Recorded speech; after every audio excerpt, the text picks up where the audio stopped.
اور ان دانتوں سے ہی زمین چیرتے ہوئے آتے ہیں، پوری زمین ایسے ہل جاتی ہے. تو زمین چیرتے ہوئے اوپر آئے. حضرت رابعہ بصریہ کو سلام کیے بغیر انہوں نے وہی اکڑ میں بڑی کر و فر کے ساتھ کہا، اے خاتون من ربک، بتا تیرا رب کون ہے.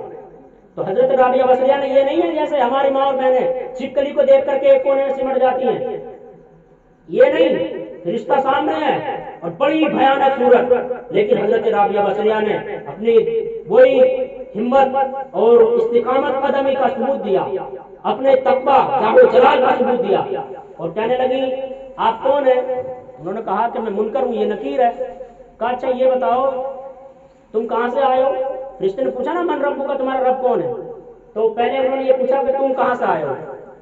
فرشتوں نے کہا کہ ہم 7ویں آسمان کے اوپر سے آئے. کہاں سے آئے؟ 7ویں آسمان کے اوپر سے. اور یہاں سے اس زمین سے لے کے ایک آسمان تک کی جو دوری ہے نا، وہ 500 سال کی راہ ہے. مطلب 500 سال تک ایک تیز رفتار گھوڑا یہاں سے دوڑتا رہے ایک آسمان تک تو 500 سال میں پہنچے گا. یہ بڑی علمی باتیں ہیں. اب دوسرے آسمان تک بھی 500 سال میں پہنچے گا تو 7ویں آسمان تک تو بہت دن میں کتنا لمبا سفر ہو گیا. تو حضرت منکر نکیر نے کہا کہ ہم 7ویں آسمان سے آئے. تو حضرت رابعہ بصریہ نے کہا کہ اچھا اب بتاؤ تمہارا رب کون ہے؟ تو منکر نکیر نے کہا کہ ہمارا رب تو اللہ ہے. کہا بہت اچھے، تم 7ویں آسمان سے اتنی نیچے آئے تو اپنے رب کو نہ بھولے. ہم 6 گز نیچے کے آگے ہم اپنے رب کو بھول جائیں گے؟ چلو جاؤ میری قبر سے باہر. یہ ہیں خاتون، لیکن کچھ ہو نا سینے میں دم. اب گانے یاد ہوں، رسول اللہ کا کلمہ بھی یاد نہ ہو، درود بھی یاد نہ ہو، سمجھے، بالکل سینہ خالی ہو، پھر تو اگر کوئی کافر بھی سوال کرے گا تو بالکل ایسے جواب دیں گے، بالکل خراب سے. ہماری بچیاں مدرسہ اسکولوں میں پڑھتی ہیں، بڑی قابل غور بات بتا رہا ہوں. آپ کسی بھی کافر کے بچے کو کھڑا کرو گے، اس سے پوچھو گے کہ آپ دیوالی کیوں مناتے ہیں، تو بتا دے گا جی اس دن جو ہے رام چندر جی بنواس سے واپس آئے تھے، اس لیے ہم جو ہے ان کے آنے کی خوشی میں لائٹیں چراغا کرتے ہیں. تو اسی طریقے سے سارے بچوں سے پوچھا، کافروں نے جواب دے دیا. ایک مسلم بچی کو کھڑا کیا، اس سے پوچھا کہ یہ بتاؤ تم جو یہ بقرہ عید الاضحیٰ مناتی ہو، کیوں مناتی ہو؟ تو وہی تارے گننے شروع کر دیے، کچھ پتہ ہی نہیں ہے. پھر پوچھا کہ یہ جو ربیع الاول مناتے ہو، جسے تم جشن عید میلاد النبی کہتے ہو، کیوں مناتے ہو؟ تو اسے وہ بھی نہیں پتا. کیوں مناتے ہیں ہم جشن عید میلاد النبی؟ اس لیے مناتے ہیں کہ اس دن حبیب کائنات پاک پروردگار عالم کا سب سے پیارا محبوب دنیا میں تشریف لایا.